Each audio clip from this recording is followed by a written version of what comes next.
Okay, guys, we figured it out. So I guess I should have walked through it or whatever on this thing. But if for some reason you're watching it online and your computer is doing that, then what you need to do is right-click on this. Let's come down to Properties, Compatibility, and then you're going to hit. All the way down to privilege. Yeah. No, that's one. Okay. To run this as an administrator, and then press OK, and then it'll run it as an administrator. Okay, and it'll do it every time. So it should allow you to go into the software now. Okay. So for those of you that are doing it online, that's what you have to do. So what happens when they get home and they want to just regular practice? You still keep it in administrative? Yeah, it should, and that's what I was asking him, and he said yes, that it should work. So if for some reason it doesn't, then you need to call support again and tell them, hey, look, this is what we did. We put it in administrator. You know, what do I need to do? But he said that it should work. So that was one of the first things that I asked him to make sure that it was going to work. So he said that it should work with your real time. Okay? Got it? Got it. Okay. Go into help. Lesson player. You needed to walk through it again? You got it? Okay. I'm going to walk through that lesson again. Is that what you need? Yeah, that's what I'm asking. You're good? I'm gonna walk through it again, guys. If for some reason your lessons aren't on there and you pull up your lesson player and it's all blank, then what you need to do is come into help, install lesson, left click, shift, hold it down, arrow all the way down, and then just push enter. Should bring you back to that page. Come back to help, lesson player, and they should be there. Okay? So like I was telling you before we went off, on, off, on, off, and then back on, is that when you mess around in these lessons or whatever, don't worry about it. If you mess something up or you hit something wrong or whatever, you can always load the lessons back on. Okay? Do not go into install lesson and open the lesson player and jack around with those. Because once you mess them up, then you may have messed them up, and then you're gonna have to reload. You're probably gonna have to call support and reload them again. So as long as you're in lesson, in the lessons, then you're good. Not in the install lesson. Got it? Yes. Got it. Got it. All right. So go into the first one, double click, it's going to bring you right here. Then it means that you're in the middle of the page. Just arrow over here, get right there, and then just boom. So that's what it's going to look like. Okay? It's our second. Huh?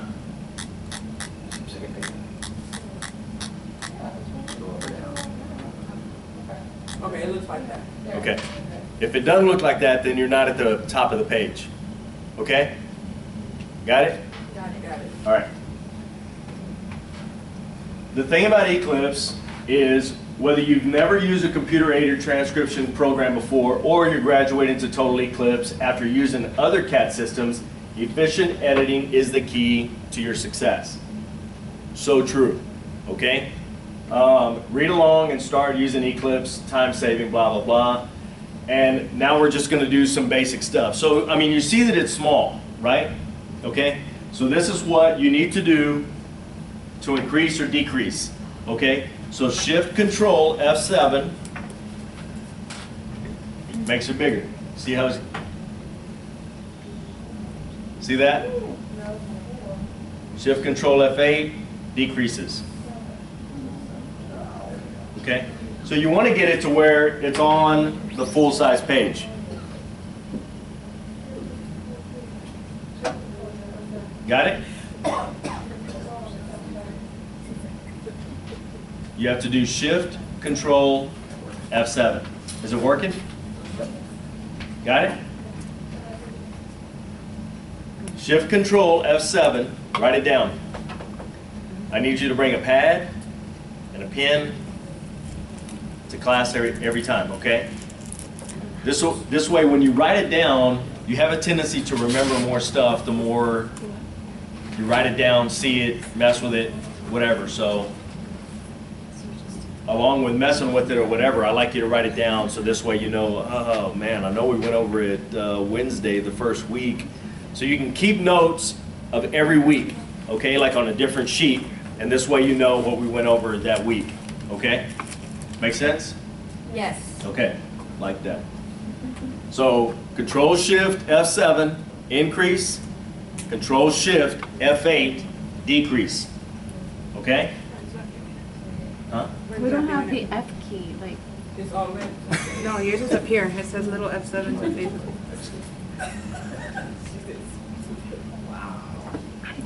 Okay, we're gonna do a computer 101 before we do the program Eclipse 101.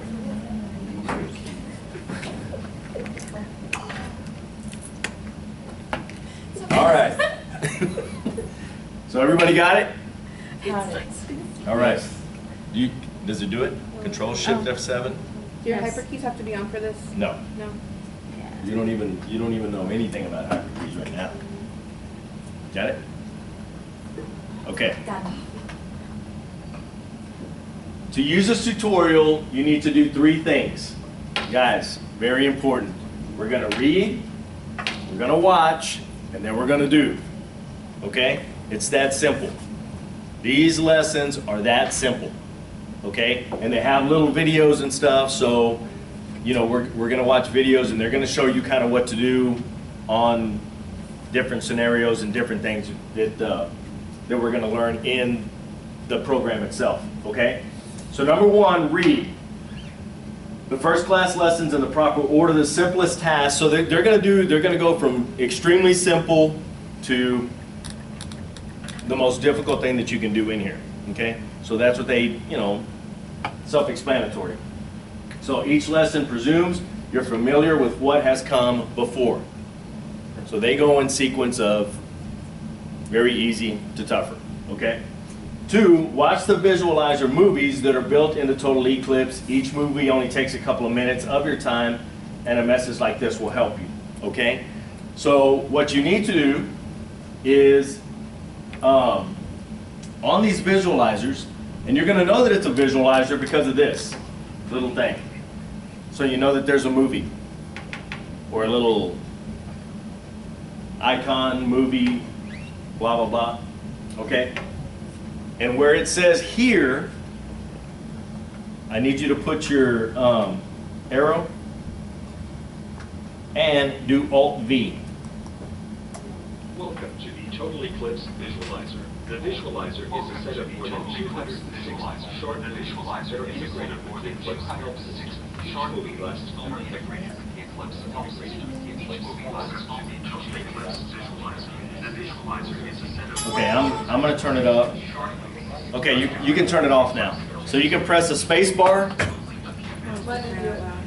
You can press the space bar and it'll stop it. The space bar, stop it.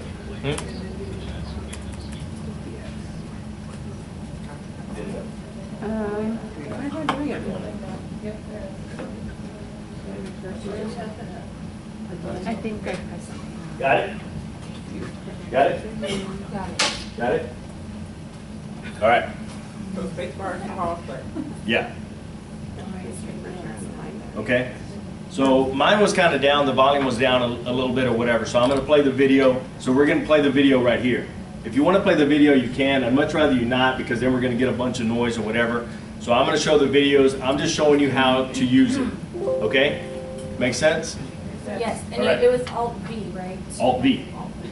So you put it anywhere in here. Where it says here, you just you left click anywhere in here. Okay? Push Alt-V. Welcome to the Total Eclipse Visualizer. The visualizer is a set of more than 260 short movies that are integrated with the Eclipse help system. Each movie lasts only a few minutes. They're MP4 files which can be played by a variety of media players, such as Windows Media. So if you press the space bar, then it stops it. So you can stop it anywhere in the video, and right here, you can kind of click that and it'll go back. So you can play it wherever. So if you need to go back, you can. You need to go forward, you can. Any of that stuff. The volume is right here. Mine is all the way up, but if it's not playing it real loud, then you need to get out of it. You need to get out of the visualizer and come down here. See where I'm at? And then just turn up the volume here. Okay? So if for some reason it's not loud enough, then it's not loud enough on your computer. The visualizer itself is loud, but your computer volume is not up. Okay? Welcome to the Total Eclipse Visualizer. The visualizer is a set of more than 260 short movies that are integrated with the Eclipse help system. Each movie lasts only a few minutes. They're MP4 files which can be played by a variety of media players, such as Windows Media Player, Real Player, the QuickTime Player. So it's just giving you different ways that you can watch the videos. It should come up already. Your computer should be set, and it should come up already. So it should have already selected one. And it's probably going to be the Windows Media Player. Okay? And VLC Media Player. We include an installer for VLC Media Player as part of the Total Eclipse installation disk. We recommend using the VLC player because it offers great control while you're watching the presentations.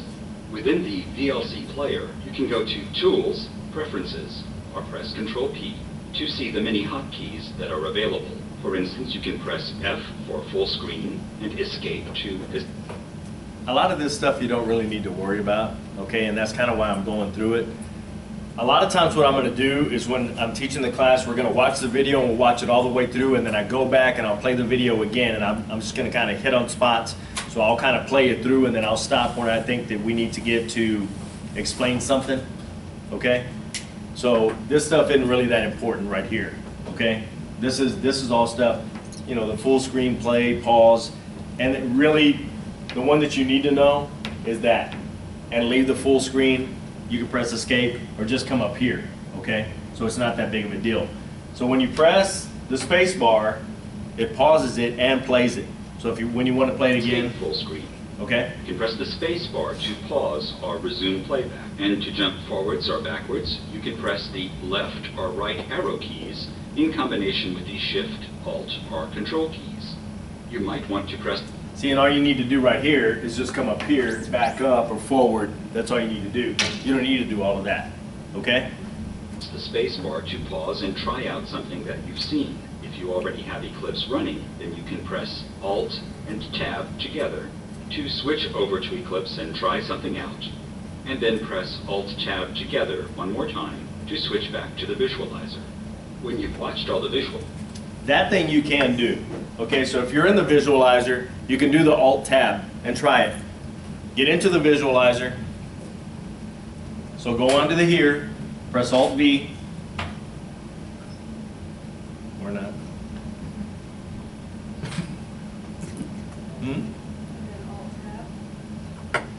Yeah. And does it take you back into Eclipse?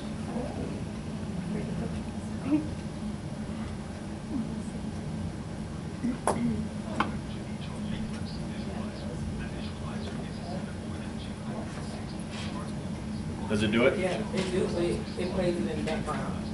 Okay, and all you need to do is press the space bar and then do the Alt Tab. And then it, you know, so really that's the way you need to do it. Press the space bar, turn it off. I mean, all it does is pause it and then do the Alt Tab and it takes you back to Eclipse. So if they're explaining something in here in one of the tutorials and you want to try it on Eclipse, then you can. Okay? Make sense? You can earn up to 0.6 NCRA continuing education units by ordering the Total Eclipse overview. I hope the visualizers and the in-depth tutorials that have been prepared for you will help you to truly enjoy Total Eclipse. Got it? Got it. Yes. Pretty simple, basic, straightforward. Okay? Guys, if you have a question, ask the question. Okay? Don't be afraid to ask a question. Okay? I think I told you that first week. The dumbest question is the question not asked. Because if you have a question, more than likely somebody else probably has that same question. They just don't want to ask either. Okay? So if you have a question about something, or you know what, hey, can we go back and what was that? Space bar, alt tab. Oh yeah, that takes you back. Okay, yeah. It's not that big of a deal. Okay?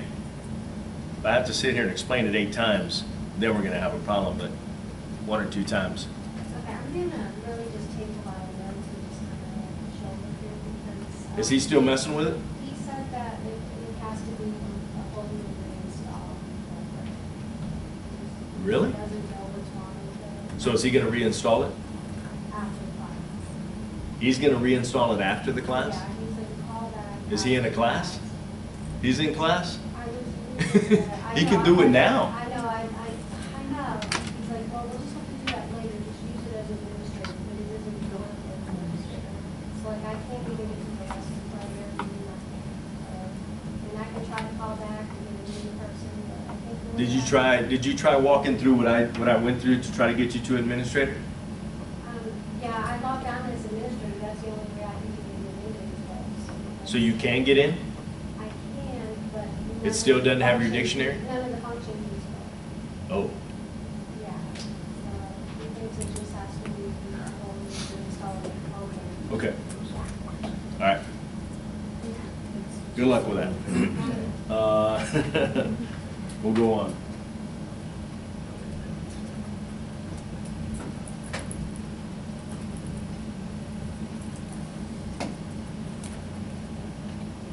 So really what they do is, like all of this stuff that I'm going past, it's what they're playing on the visualizer. So a lot of times I'm going to go past that stuff and I'm not, because all they're doing is just kind of going over what the visualizer just told you.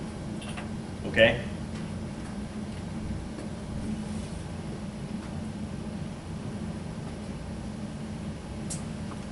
So at the end of each lesson, and you'll kind of see it when we get to the end of the lesson, it's just going to say exit Eclipse, no big deal.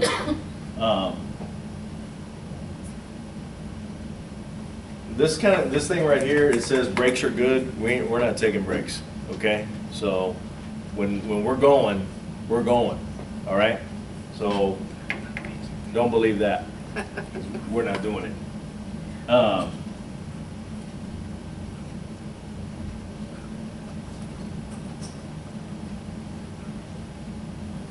Okay, very important stuff right here, okay? So get your pens, pencils, blah, blah, blah, all right? The way that you print in, like anything else, has always been Alt-P, right? Control-P is Control-P. Control-P is usually, you know, if you want to print something in anything, you know, you're on internet, blah, blah, blah, Control-P brings up, not Eclipse. Alt-O. Write this down. Alt-O is print, okay? So Alt-O brings up this, and I want you to do it. Okay? Everyone has it?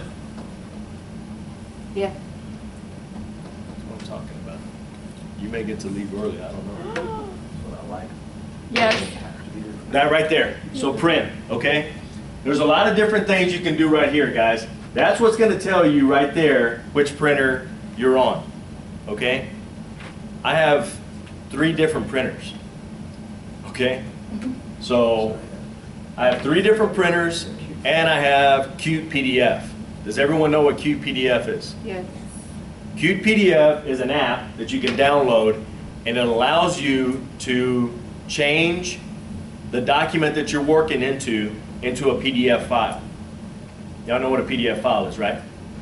Kind of. Yeah. No. Yes. If you don't, say no. Everybody knows? Yes. No? You do? Say yes. Just say yes. I Yeah. you. Okay, and then that's all it does, okay? You're gonna need that. We don't need to do it right now, but you're gonna need that, okay? So really all you do is go onto the internet, Google CUTE, C-U-T-E, PDF, and just do it, and it automatically puts it into your printer, okay? So here, it just gives you different options here. So you know which printer you're in. So, you know, you can do a lot of things, you know, here. So one of the things is the pages.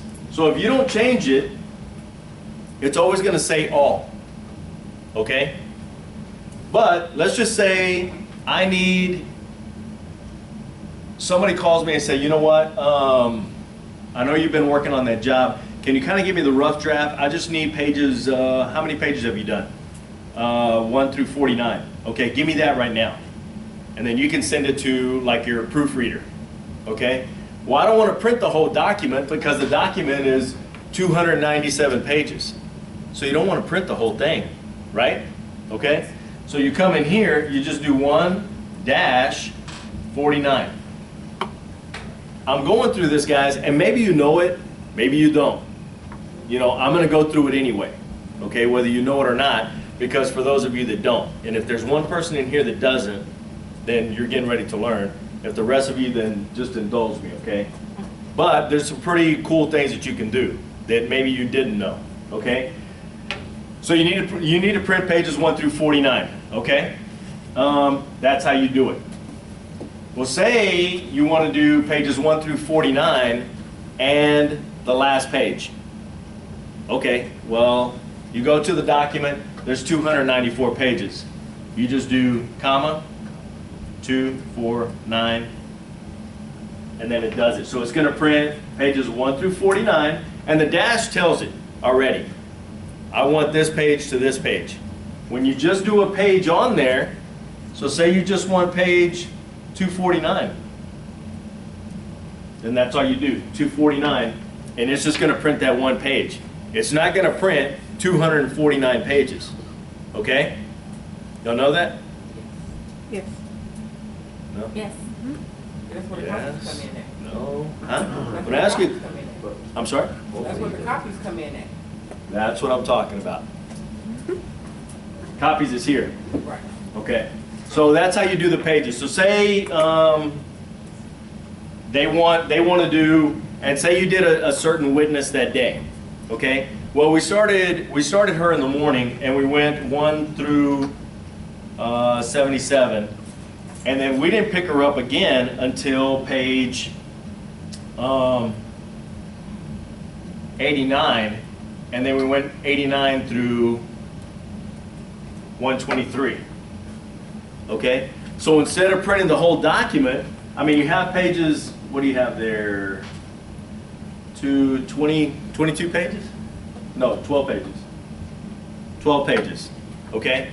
So there's 12 pages that you don't want to have to print if you don't have to. Well, you don't have to.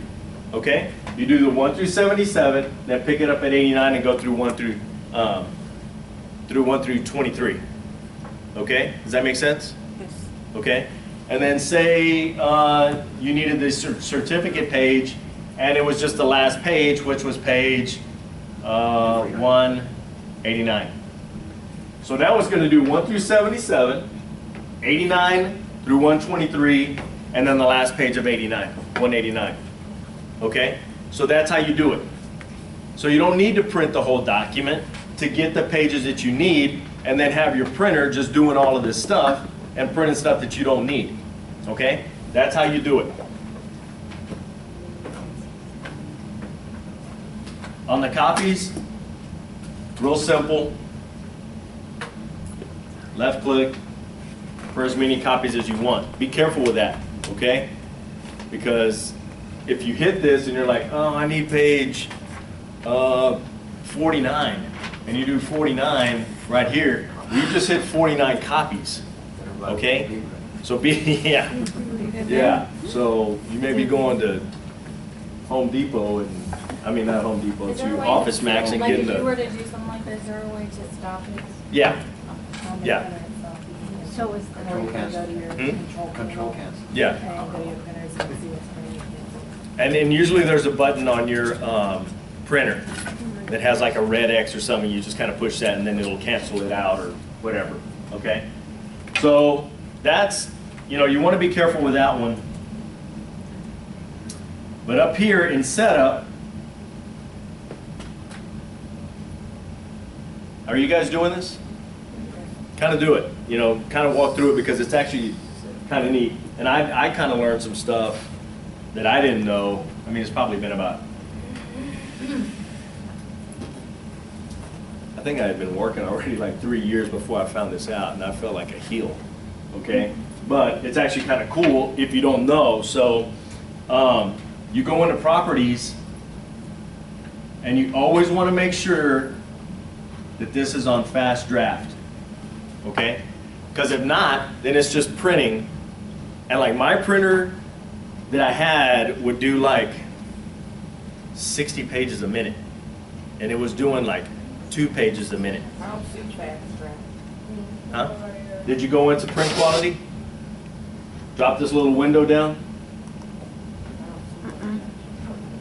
I don't have Properties? Might just need to have. Yeah.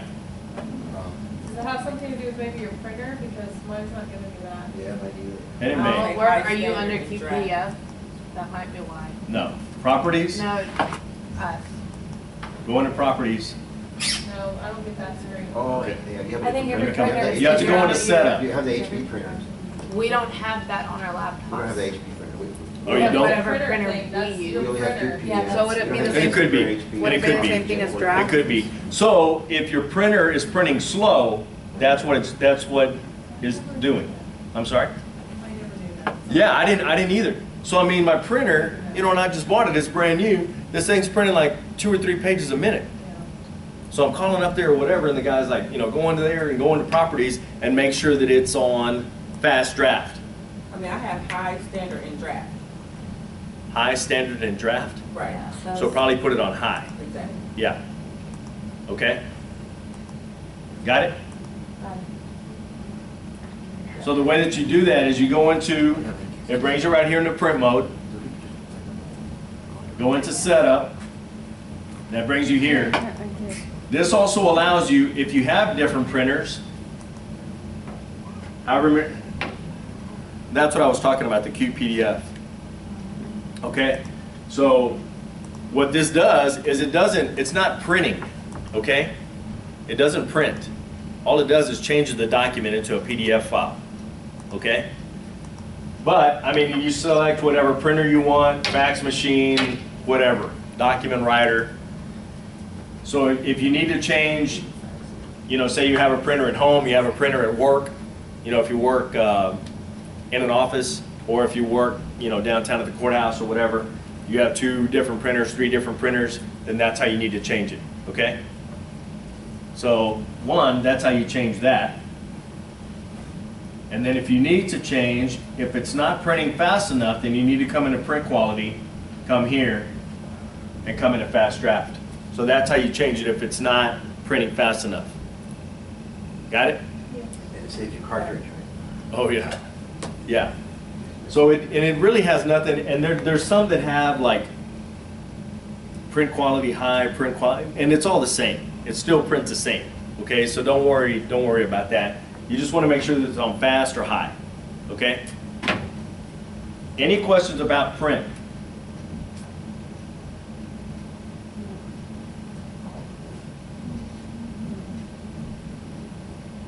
So mine have this little option at the bottom that says, little check mark for always print with this current settings. I want to put the check mark there, right? So it always, even when I exit out of this tutorial. Oh, what? When I changed it, my print quality high, it has this little, so do I want to put a check mark there? So it always to be like that for all of my settings? Yeah, probably. Yeah. Oh. Okay. Okay. Got it? All right. Any questions about any of this? Pages, volumes, any of that stuff? It's pretty self-explanatory, guys, but I'm going to go through it like you don't know it, okay? So if you know this stuff, then act like you're learning something. I have a question for you. I'm on when because I finally actually figured out how to add one. So, when you do the auto and bring up the print, it's set up to be my only option online. So under setup, I should be able to find fast print.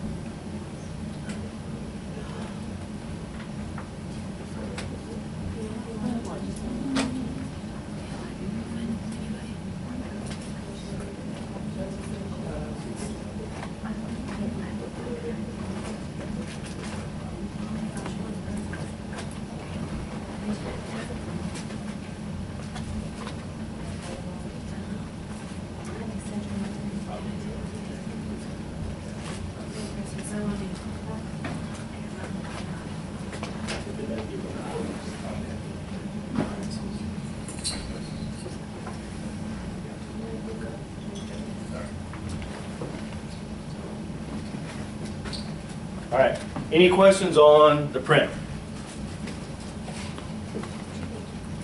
No?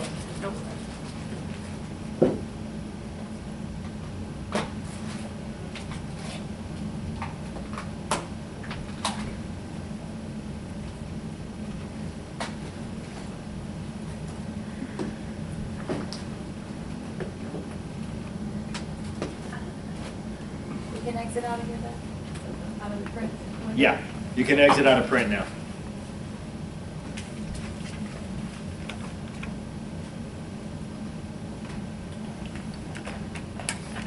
All right. Now what we're going to talk about is inputting a job. Okay? You're probably not going to have to worry about it because you should be doing everything in real time.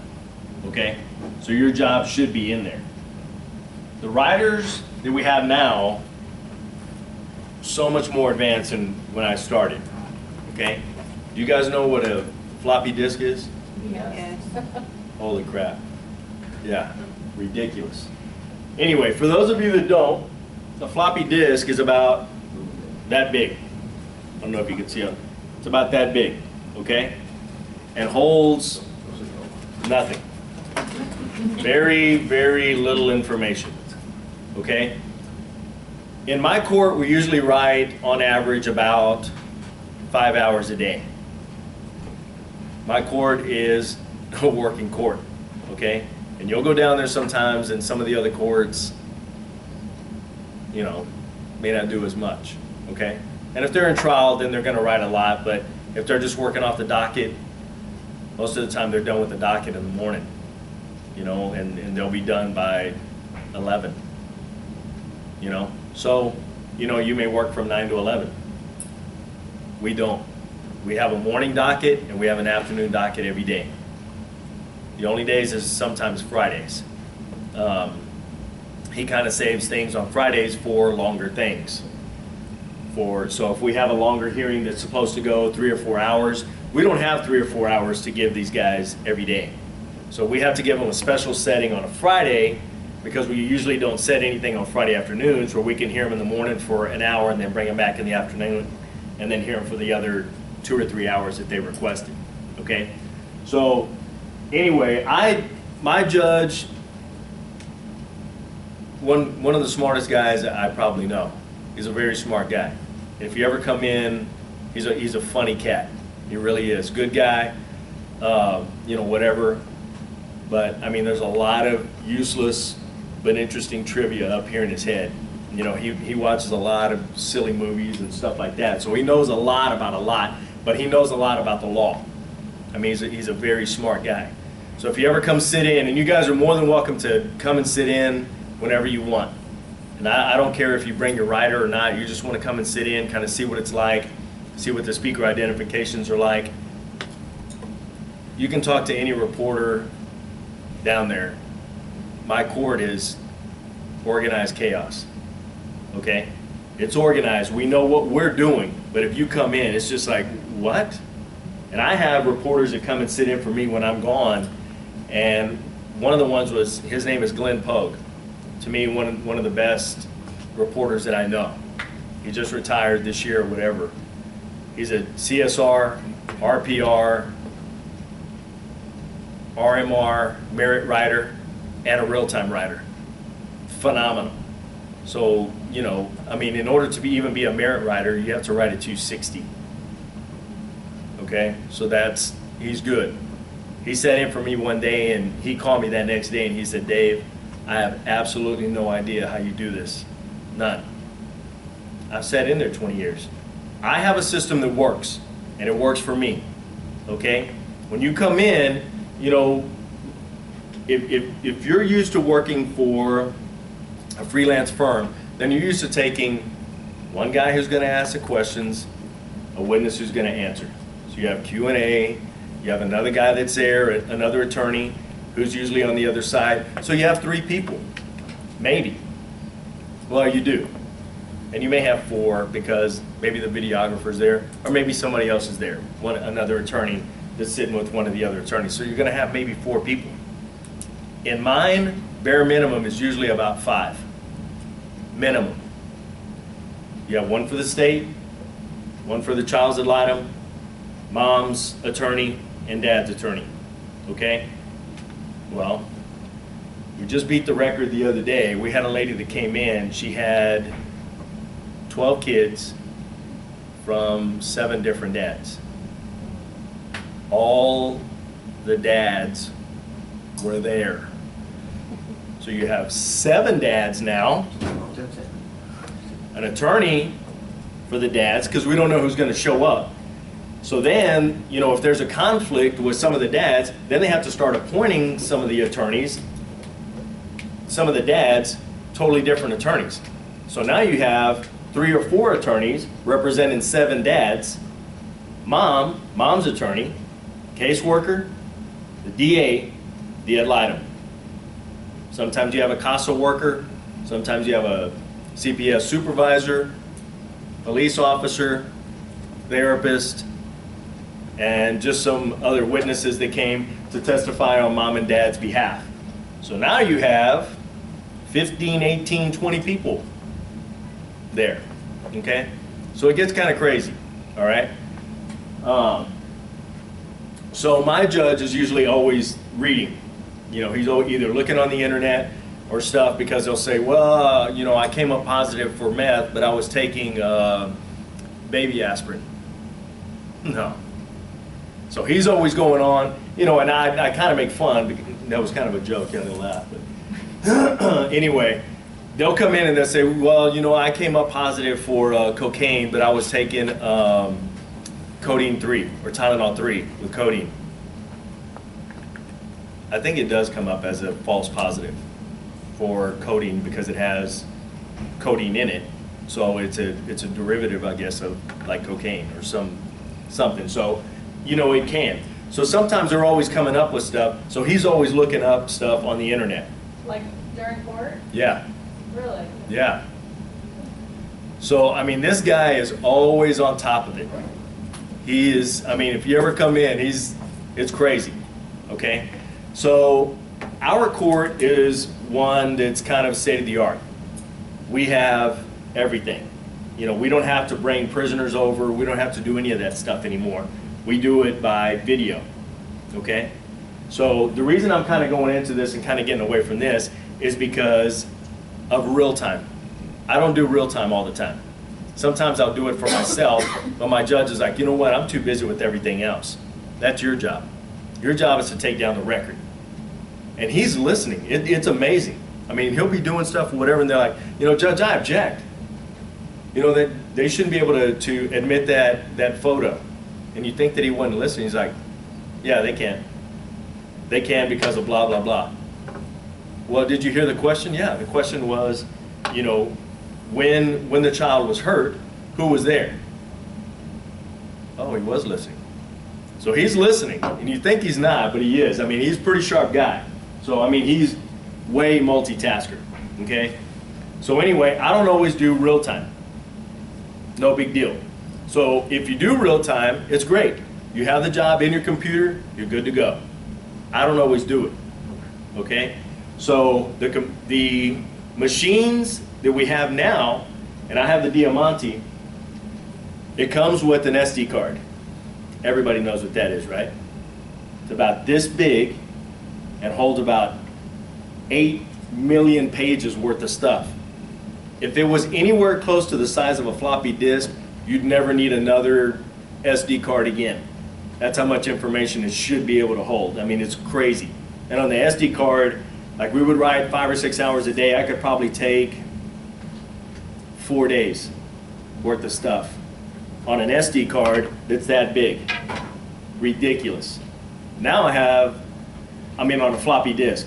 Now I have an SD card that's probably 1/10 the size of the floppy disk, and I can use, if I use a 32 gig on it, I can use about 1.5 years worth of stuff. Writing 5 to 6 hours a day. This is all of my strokes plus my wave files. And my wave files is what everybody's saying, so it's recording what everyone is saying. Guys, it's mind-blowing how much information this thing can hold, okay? So if you take a job that day and you have an attorney that calls and says, you know what, I want a cost estimate on that job this morning, and it went an hour. Okay. So what I do is I pull the little SD card, and on your computers you should have a little SD card where you can insert your SD card. If not, then they sell one, and I apologize, guys, and I'll bring it next week. I'll bring an SD card, and I'll bring the little adapter. The little adapter has like 4 or 5 little adapters of different size SD cards. You have one? You have an SD card? Not in there, but I got a little attachment that you can put an SD card in. Oh, okay. Okay, that's all right. And this little thing, you put the SD card in there, and then you plug it into the USB, and it reads it. Okay, and that's what I'm fixing to get into right now. So this is how you do it.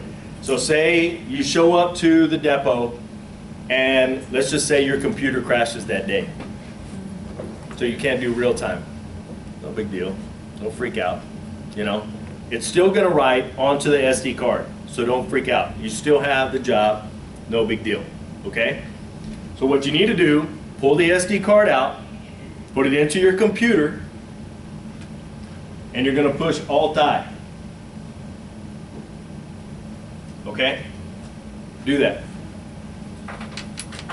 And that should bring up a window just like this. You got that?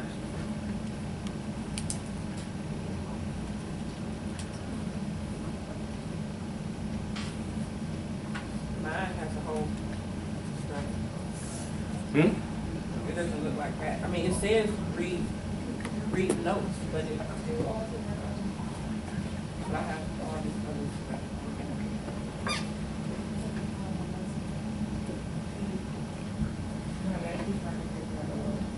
I want the source location. Your source location. Your source location. Yeah. I think we have control. I'll just get out of there. Get out of there. You won't die again. Okay. So you got it? Well, that has a bunch of stuff in Yeah, that's what hers has. And it's okay. I think it's reading the lessons or whatever. It's no big deal. So this is what it looks like. Okay? So what I do is come here, new source location, and what it does, it gives me a different window right here. What it does is it gives me like the different dates. So it's kind of weird because no one needs this, right? All right. So the way that my files are set up, it's kind of like this.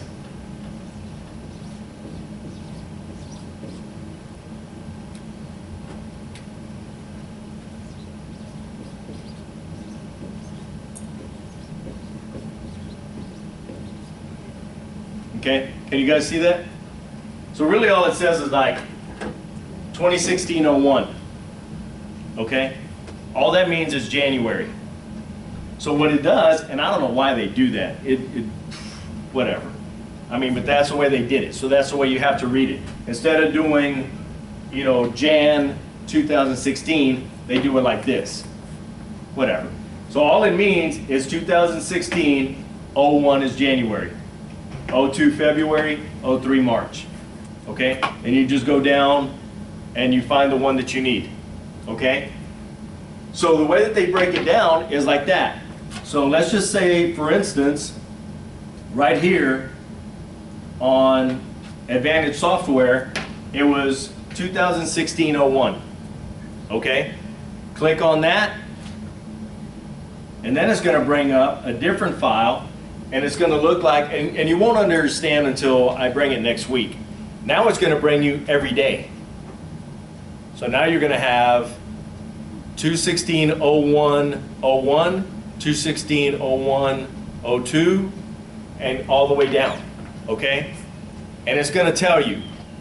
And when I bring it next week, you're going to see I have 2 files for every day, okay? I break my files down into 2 different files. I have a morning file and I have an afternoon file. And there's method to the madness, trust me. In the mornings, we hear all the removal cases. So kids have been removed. We have 14 days.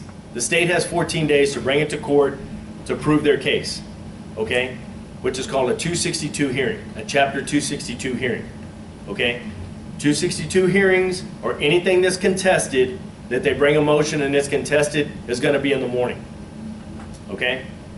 In the afternoon is all of our permanency reviews, 60-day hearings, and placement reviews. So what these are our kids that are already in care. So we have to hear these cases every so often to make sure that they're meeting certain standards. And we have to, by law, have these hearings every so often. So the 60-day hearing, is held 60 days after the first hearing, okay?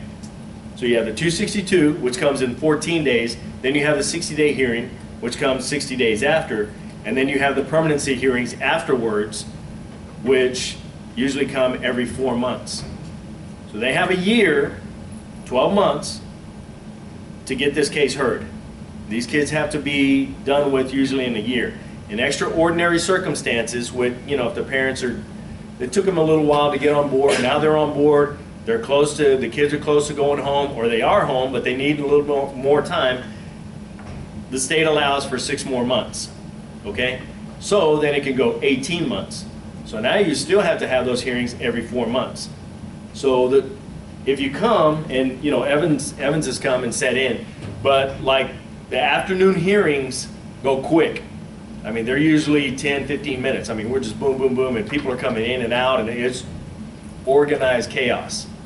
In the mornings, it's a little more, you know, well, Judge, we have an agreement or whatever. We just want to put the agreement on the record. So they come in, put the agreement on the record, 15, 20 minutes. Judge, we don't have an agreement. We're going to need about an hour hearing. Okay, sit down, let's go. So here we go. So we have a little more time in the mornings because we don't have as many cases. Okay?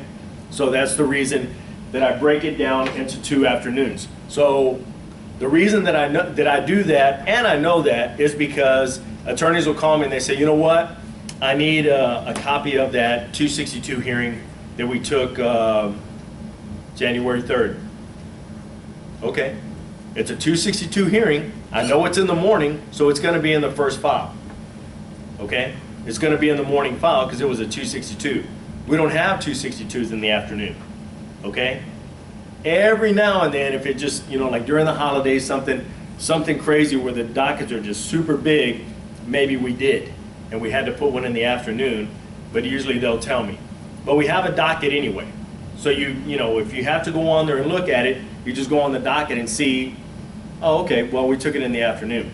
Well, you know what? I need a copy of that permanency hearing that we took in February of 2014. Okay, pull out my little SD card from 2014, put it in, go to, what did I say, February, find the permanency hearing. go to the second one because I know it's in the afternoon, select it, read it in, find the job.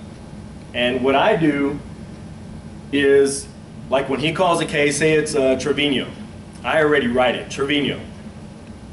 So they're calling people in, whatever, everybody sits down, and then he goes, okay, Dave, you ready? Yeah, we're going on the record. Okay, this is 2012 PA, because they're paternity suits, 00999, whatever, okay?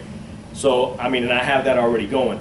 But the attorney calls, he says, you know what, I need that Trevino case. Well, it wasn't the first case we heard. It wasn't the last case we heard. So all I do is after I'm done with each hearing, I do end, about 4 or 5 times. So all I do is, you know, I look for Trevino. Well, maybe he says, you know what, I need that, that case on Krzyzewski. Seriously? That's not going to be in my dictionary. More than likely not, you know, because you don't hear it every day. Trevino, Hernandez, Smith, Lane, probably. I mean, there's a real good chance that it is, but Krzyzewski's not going to come up. So the easiest way I know to do it is to, and I'll kind of show you guys how to do it, but you can search for something, and I just search for end. Go to end. I already know that it's going to start the next case. No, that was Gonzalez. Push Control L, goes down to the next end.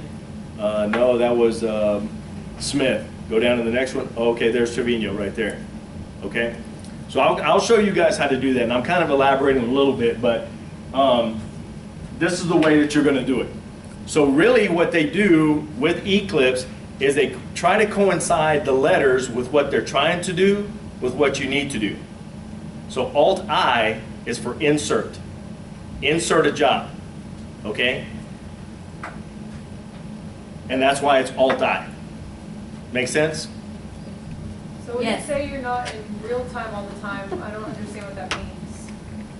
Like you said, sometimes I'm not in real time. I thought real time had to be in there to type, like on your, so you can see what you're doing. All real time is being on your computer and you're writing, and it's writing to your computer. Yes. So you're just reading your That's notes? real time. Writing, which is what I do, I just write it on my machine. You My don't- machine has a little screen, but it's not real time. So You see the it's steno.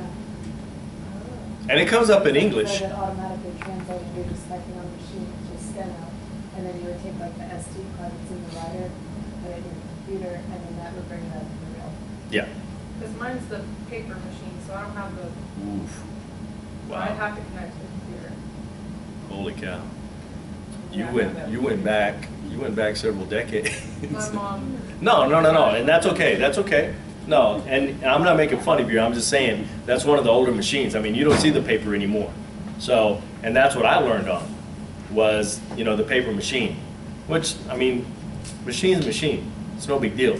The only thing that's different is kind of the touch. The touch now on the electronic machines, wow. Have you written on one? Wow. If you get a chance, if somebody has one, try it. It's unbelievable. But anyway, it's no big deal. So I mean, I don't do real time. So the real time is hooking up to the computer and it's coming up. It's already coming up. So that job is already in your computer, okay? Well, I'm not doing the real time. I'm doing it on my machine. So it's coming up on my little screen on my machine, and it's coming up in English because I've read, I mean, I have a real basic dictionary. I don't even keep my dictionary up on my machine like I should, but, you know, because I know what I'm doing already. I don't need to read it. You know, if I have to read back, I read back off of my notes, okay? That's the way we learned. You kind of know. But, I mean, you will know. Well, I guess not. I mean, is your machine, is it computer compatible? Do you hook into your computer? Yeah. Wow. Holy cow. So, I mean, somebody did some adjustment to it, right? I don't know. I mean, I have it here if you want to see it. Yeah, I'll look at it later, but I mean, that's just kind of interesting because like our old machines weren't computer compatible when I was going to school, and I had that same machine. They use adapters to hook up to the computer, Yeah. so it, Yeah. so it read it. So depending on which writer you have, I mean, if you have a smart writer, is it a black one? Just Yeah. the Natura, whatever they're Oh, called. the 8000? I got 400. Oh, okay. Okay, it's student version? Okay, yeah. So yeah, I mean, those are. Like I learned on the other machine, it was just a basic machine. I mean, you didn't hook into anything. okay? But this is how you do it. So if you're not doing real time, or your computer crashes, whatever, this is how you insert a job, okay? So when you go to court, you don't use real time when you're in court. You just go ahead and type it. Yeah. That way you don't have to lug around your computer, I guess. Mm-hmm. And that's what you do like every day. Pretty much. Some days I'll drag my computer in there and I'll do it just because I want to, you know, if I know that we're going to do a trial and it's kind of interesting and I know that it's going to have some interesting stuff, then I'll do it.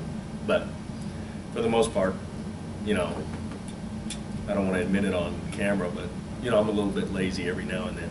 You know, so I don't take the time to go in there, set up every day. And then once you set up and you're doing real time, people are amazed with what you're doing. So people want to come and they always want to be behind you watching, you know, and we have so many people coming in and out of that court. I don't have time for all of that. And then you're sitting there explaining stuff to people, you know, so it's just easier for me just to do it.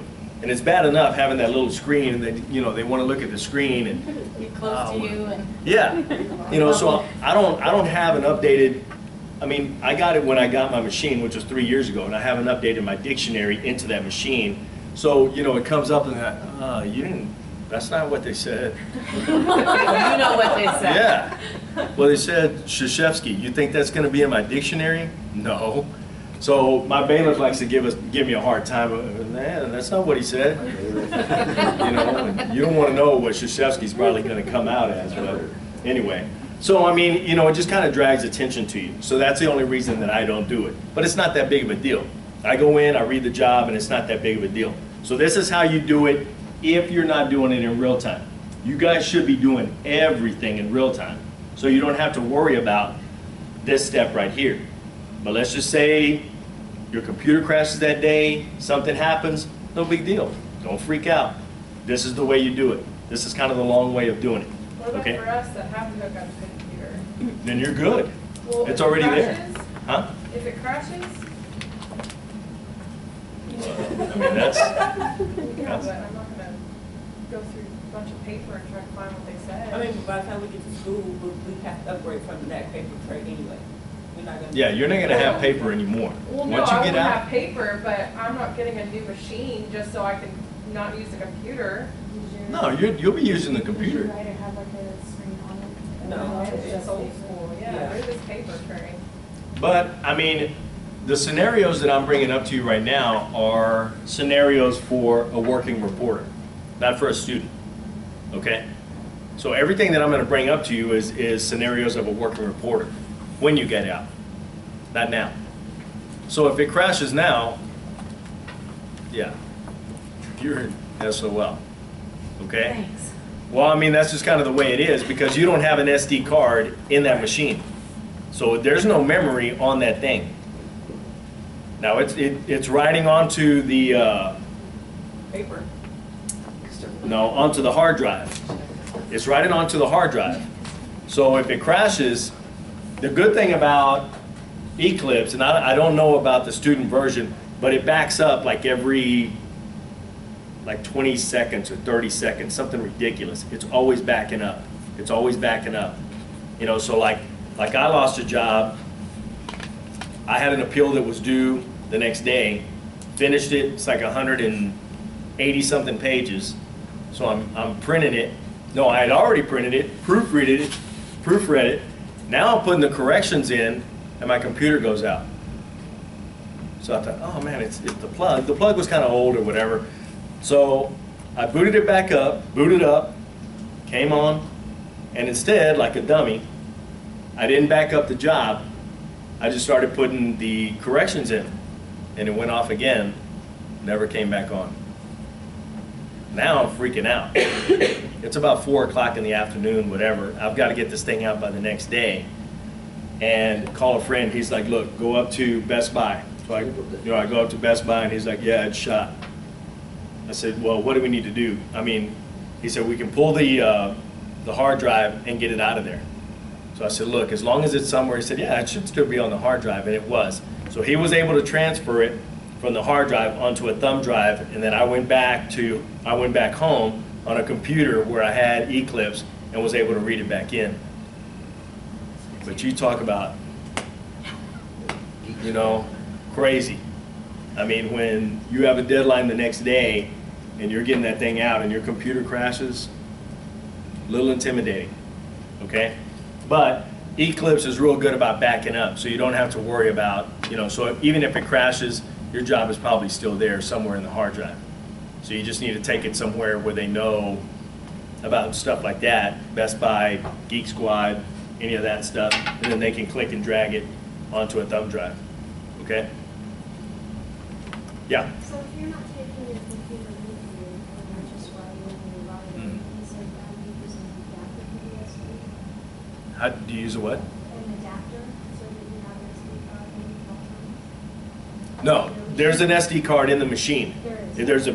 It's kind of, it's not built in, but all you do is just kind of push it in and you hear it click and it clicks in. Once it clicks, it's ready to go. Okay, so it's in. And there's some features on it. Maybe I'll bring my machine one day and I'll kind of show you guys. It's actually pretty neat because it shows you that the file is open and it shows you this little WAV file. You know, if it's jumping around, then it's taking down the WAV file. If it's not jumping around, then something's wrong and it's not recording what everybody's saying. Okay? You said that you have like a file folder for the morning doc Yeah. and for the afternoon? Yeah. Do you have to create those, or does it automatically do that for you? Yeah, once you turn it on, it's created the file for that day. So the thing that you leave it have to on all do, morning, and then when you turn it off, like at lunch or when you turn it back on, it creates a new folder? yeah. Okay. So when you start writing again, like I turn it off at, and it kind of gives it to me like in military time. But when I turn it off, I'll turn it off at like 11:45. So it shows at 11:45. So it just has a blank screen. When I start writing again, that's when it creates that file. So at 13:37, which is 1:37, that's when the next file started. So you can see, and you know, it's kind of hard to explain, but I mean, it shows it to you right here. It tells you the name of the file, how big it is, which is usually about 387 kilobytes or something like that. I mean, because it's a pretty decent sized file. The date, and then the time. And it gives it to you in military time. So it'll have like, we usually get started about 9. So it'll be like 9:01. So I have the, you know, file here, size, date, 9:01. File, size, date, 13:31. We started at 1:31, okay? So then that's how I know, oh yeah, that was taken in the afternoon. And, you know, on the date it says, you know, 1:16:16, and then 1:16:16 for the same time. But I can tell that it's different because of the times. So one's in the morning, one's in the afternoon, okay? Okay. So you don't have individual files, it's just one morning file and PM? Yeah. So if they call for the Hernandez case in the morning, then I have to find the Hernandez case in the morning. So it's easier that way. It's easier to do it that way because if you go through and you have one like mine, now if you take a deposition, that's totally different because you're going to go in there and take the deposition of Emily Hernandez on 1/16/16. Well, no big deal. You know that it's Emily Hernandez. That's the only depot you took that day. It was one depot, went 2 hours, 3 hours, no big deal. So you know that it's Emily Hernandez. You don't have to find it. That's the file. Ours is different because we hear different cases and we may hear 15 cases, 20 cases in the afternoon. So it was the 17th case out of 20 that we heard that was the Emily Hernandez. So now I have to go through and find it. You open up that second file and just go through your pages until you find that one. So you've got it all in one file, but you space it every between each. So then I do a search and look for Hernandez, and it goes straight to Hernandez, and it was on page 170 of 190 something pages. No big deal. But if you have Krzyzewski, then you have to look for something else, you know, which I do the end, so that I have something different to go back to make sure that I can go to the end of the file when I finish that file and start at the next file. Okay? Does that make sense? Yeah? Yes. Yes. No? Dime, Orlando. But this is still the morning file, right? Yeah. Okay. So it's still the morning. Okay? All right. So that's what it is. Alt-I is inserted. Okay? So I'm going to kind of go through that again. Okay? You've put your SD card in there, it's alt I. That comes up. You go to new source. Brings up the day. I mean, it brings up the 2016 1, 2016 2, blah, blah, blah. Well, you need 2016 2 because it was February. Go in there. You needed February the 4th. Find the 4th. Click on it. Okay? And I'll kind of walk through that later, and it'll make more sense next week. Okay? The following. Alt-T, do it. Alt-T brings you here to translate notes. Okay? So now what you're going to do is if you're in real time, it's no big deal. You've already done it. It's there. But if you need to go through and you have an attorney that calls you and says, you know what, I need that Emily Hernandez case from February the 14th of 2014. Okay, what was it? 262. I know it was in the morning. No big deal. Look it up. He says, you know what? I want it. I want it, Dave. I trust the guy. So I start working on it. If you don't trust him, totally different, has nothing to do with nothing, but we get paid before we do the job. Okay? And I got burned on it one time on a guy that I thought I can trust. And he said, you know what? I'll bring the check later. It cost me $400. So if it's somebody you trust, then it's cool, you know. But if not, and he says, you know what, Dave, I do want it. I want it, I'll bring you a check. You know what, he's done it before, he's good, he's in here all the time. Because if he burns me, trust me, one, he's gonna get a tongue lashing from me, and two, he's gonna hear about it from my judge. And it ain't gonna go over well.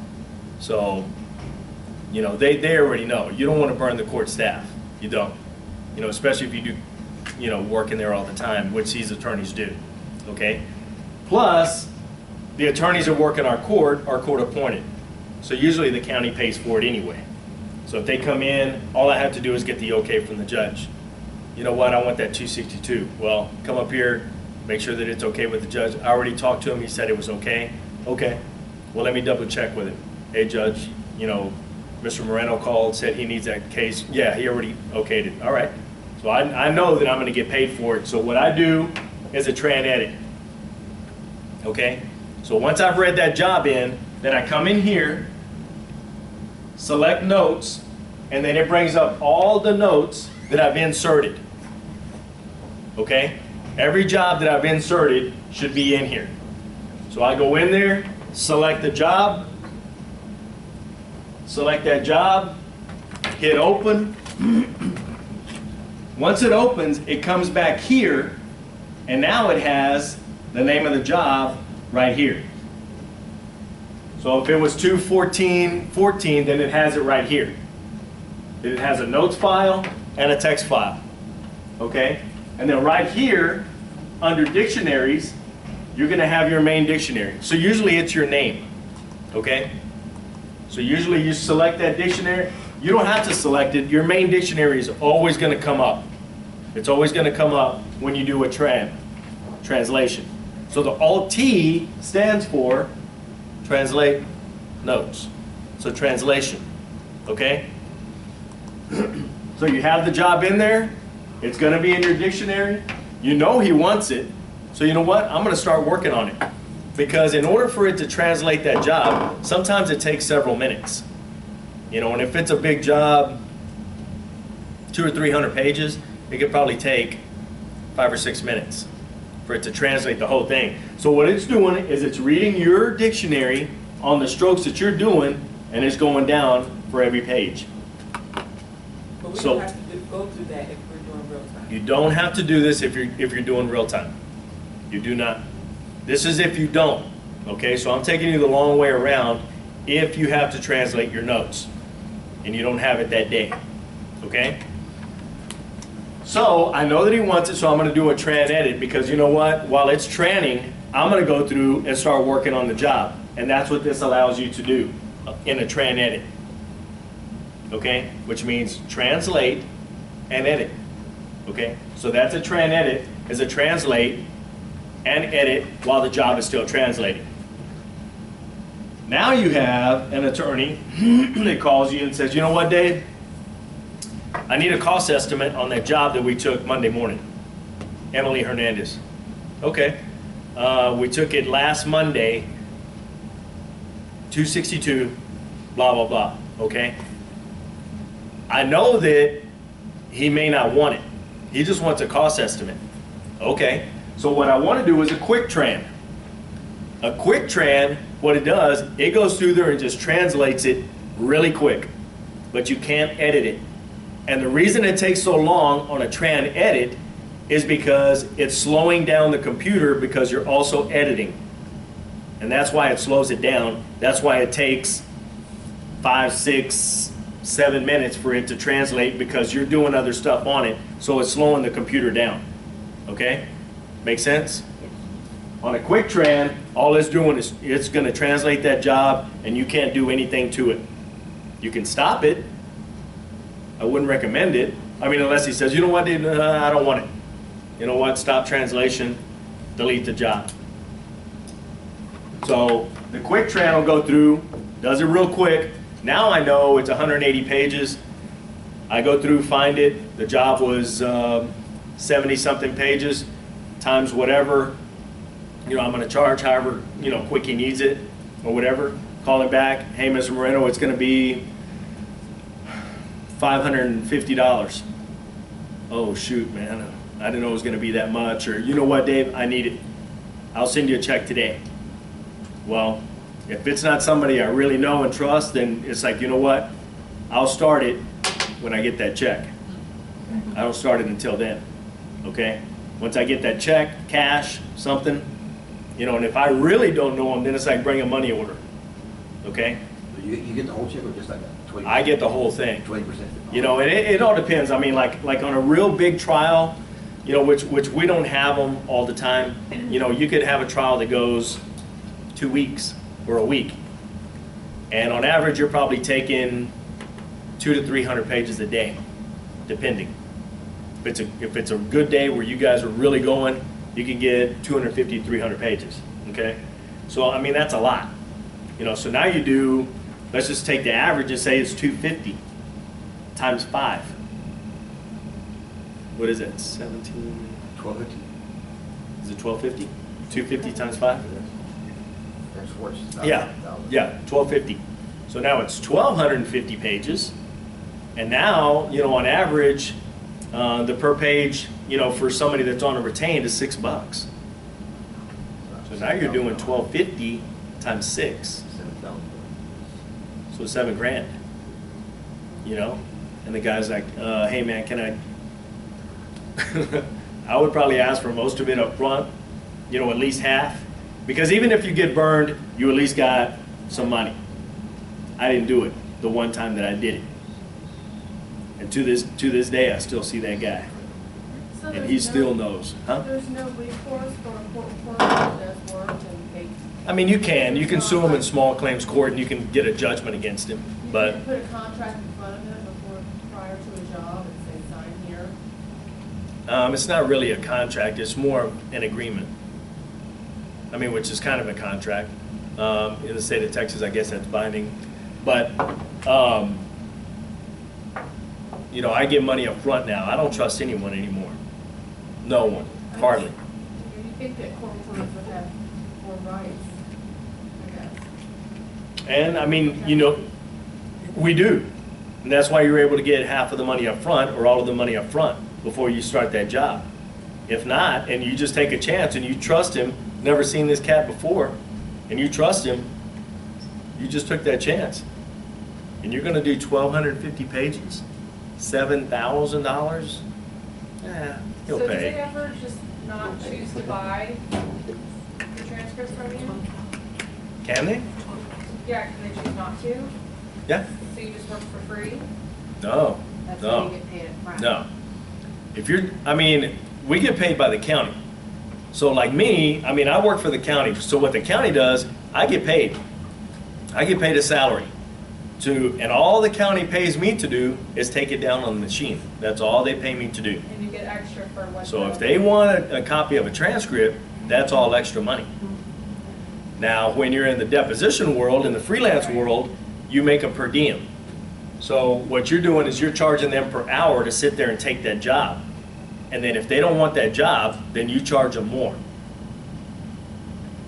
And you'll understand more kind of once you get out or whatever, but you're getting paid. Trust me, you're getting paid. Now, if they don't order the deposition, you're probably not going to make as much as you would have, but you're still doing okay. And you didn't have to do any work. You just took a job that you just sat there and wrote. Doesn't happen very often. You can probably count it on one hand how many times you're going to go to a deposition and they're not going to want it. If they have a court reporter, they want it. Okay? So it doesn't happen very often. But you know that you're going to get paid. You know, and you know that's on the firm. So most of the hit is on the firm. If they don't pay, then it's on the firm. Usually most of the firms are on bill out. So once you bill it, then they'll pay you. But you kind of have to be careful which firms you go to work for, because some don't pay on bill out. They'll pay on bill. So some of these attorneys won't pay the bill until the case is over. That could take a year and a half, 2 years. You don't get paid till then. So you kind of want to be careful. Usually, most of the firms don't do it anymore. Most of them pay on bill out. So they're pretty good about it. So anyway, so that's the quick tran. And then you have the real time. Okay? So those are pretty much the three options that you have. And then let's just say you went in and you have, and this will come later, and I'll explain it to you later, but it'll make more sense kind of when we go into the lesson plan of dictionaries, but you can choose different dictionaries. So say you took 5 days of this case, okay? So you read in the first day and you have the same briefs for that case every day. Well, you don't want to have to go through and have to put those things in every time, okay? So you build a dictionary to that job, and once you've built the dictionary, then you can go in here into dictionaries, select that day and that dictionary, and now it reads in all the briefs that you had. So say you have a certain brief for Dominguez. And like when I do Dominguez, I do D-O-M, Dom. Okay? Well, that could be Dominguez, Demetrius,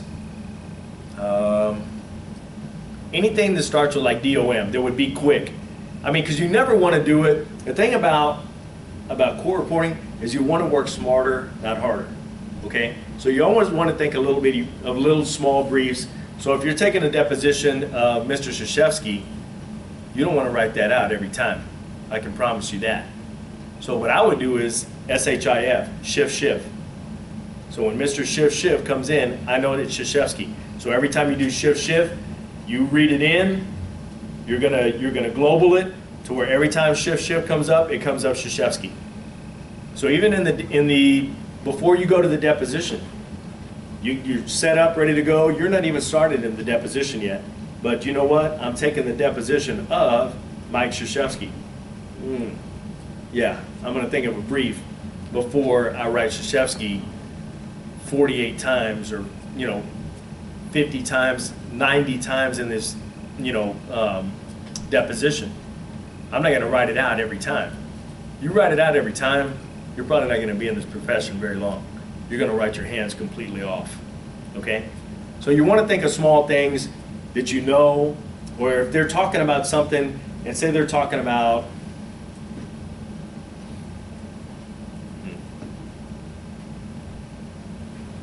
the interplanetary dominary center.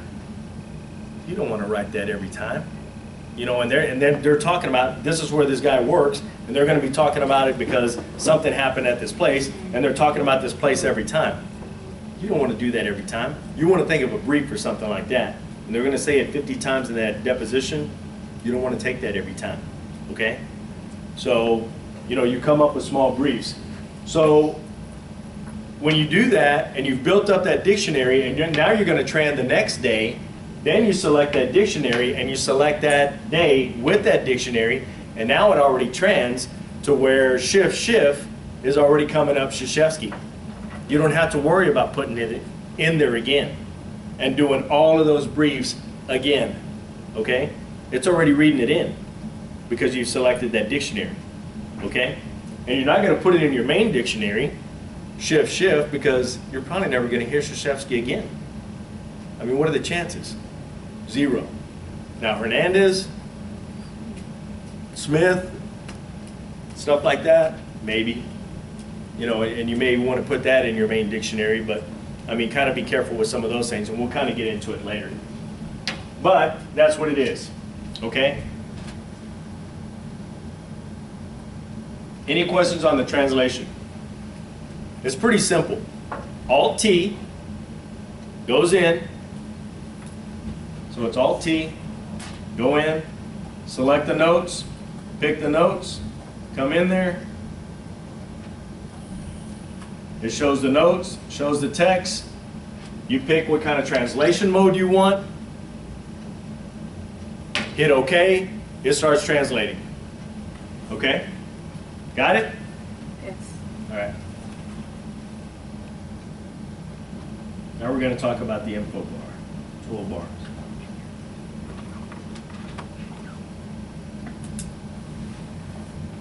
If you're a mouse lover, you'll appreciate the many icons that are built into Total Eclipse. So let's see how to arrange the toolbars to meet your needs. You can pull down the window menu to customize your toolbars. You can select large icons. Okay, and here, the toolbars that they're talking about are the little icons that are up here. And, what was it? Lorena? I kind of saw yours and you had like 3 or 4. Crazy. We're fixing that. Yes. We're not having that nonsense. So this is how we're gonna fix it, okay? Okay? So just kind of pay attention. So when you want to customize it, you know, this is what you need to do, and it'll kind of tell you, and then we'll kind of mess with it a little bit. Are small icons, but we'll show you how to do this in a separate visualizer. For now, let's open the dialog that lets you toggle on or off the various elements of your display. The speed key for this dialog is Shift-Control F3. So Shift-Control F3, try it.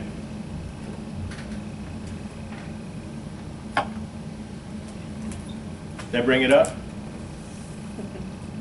It didn't do anything? My keyboard.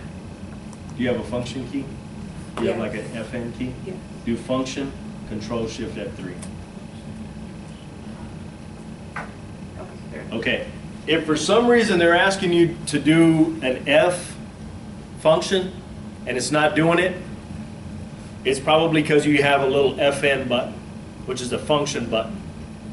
So now whatever you're going to do, now you have to press that button too. And it should be to the left bottom side of your keyboard.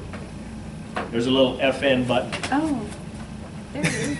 Oh, this is Here I am.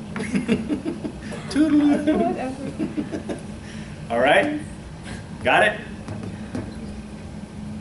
Here you'll find checkboxes to turn on the various toolbars of your system. And Okay, Lorena, this is what you need to do. Go into this. Is it here? You see this? See it up there. Okay. Is yours coming up when you do the Control Shift F3?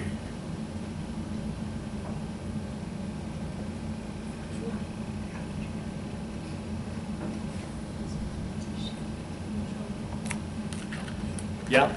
No, No? Does yours have a function button? it does. Do Control Shift Function.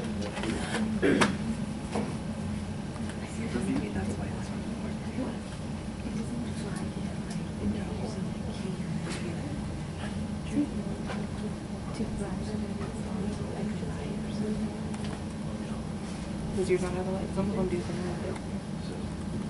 Mine does, but my keyboard's messed up, so it doesn't work. I thought I was supposed to pull it on it the day after I got it.